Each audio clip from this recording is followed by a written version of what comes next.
दोस्तों काळा मળી अथवा આપણે ગુજરાતીમાં તીખા પણ કહીએ છીએ।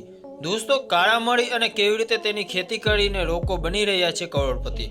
તમને જણાવી દઈએ કે ભારતમાં કાળા મળીનું સૌથી વધારે ઉત્પાદન કર્ણાટક, કેરળ જેવા રાજ્યોમાં થાય છે। આ કાળા મળીના ફળ કોઈ ઝાડ પર નથી ઉગતા, પરંતુ તે છોડ છે જે એક રીતે વાવવામાં આવે છે। વાવેતર કર્યા પછી આ છોડ લગભગ 3 થી 4 વર્ષ પછી ફળ આપવાનું શરૂ કરે છે। 3 થી 4 વર્ષ દરમિયાન આ છોડને ખૂબ જ કાળજી લેવામાં આવે છે। તેની પ્રક્રિયામાં ઘણો લાંબો સમય લાગે છે। જો કે આ પ્રક્રિયા પૂર્ણ થયા પછી તેઓ ફળ આપવાનું શરૂ કરે છે। તમને જણાવી દઈએ કે જ્યારે આ છોડ ફળ આપે છે ત્યારે આ ફળો દ્રાક્ષની જેમ ગુચ્છામાં ઉગે છે।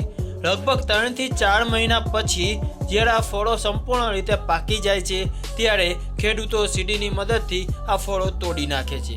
કાળા મળીનો છોડ એક સમયમાં 1 ક્વિન્ટલ કરતાં વધુ કાળા મળીનું ઉત્પાદન કરે છે।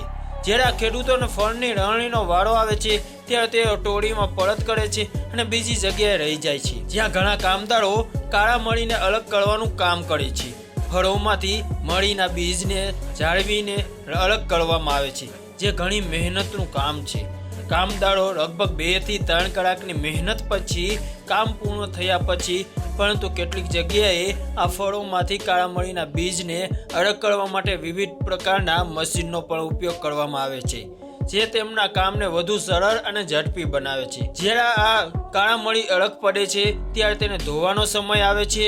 સૌ પ્રથમ કાળા મળીના દાણાને મોટા વાસણોમાં ભરે છે, પછી તેને સારી રીતે ધોઈ નાખે છે, કારણ કે જ્યારે તેને અલગ કરવામાં આવે છે ત્યારે તેમાં ઘણી પ્રકારના માટી, કાંકરા વગેરે ફસાઈ જાય છે, જેને સાફ કરવાની ઘણી જરૂર પડે છે। કાળા મળીને ધોતા પહેલા આ ખેડૂતો પહેલા તેને એક મોટી બોરી વગેરેમાં ભરીને આ કાળા મળીને ગરમ પાણીમાં લગભગ 1 થી 1.5 મિનિટ માટે છોડી દેવાય છે, જેમના કારણે કાળા મળીના બહારની ત્વચા સંપૂર્ણ રૂપે દૂર થઈ જાય અને યોગ્ય કાળા મળી મળે। આ પ્રક્રિયા પછી કાળા મળી સંપૂર્ણપણે ભીની થઈ જાય છે। હા, આ કારણે તેઓ ગરમ પાણીમાં ધોવાઈ જાય છે, જેમના કારણે તેમાં એકબીજા સાથે ચોંટી જાય છે। તેથી જ તેઓ લગભગ 3 થી 4 દિવસ સુધી તપતા તડકામાં ફેરવવામાં આવે છે।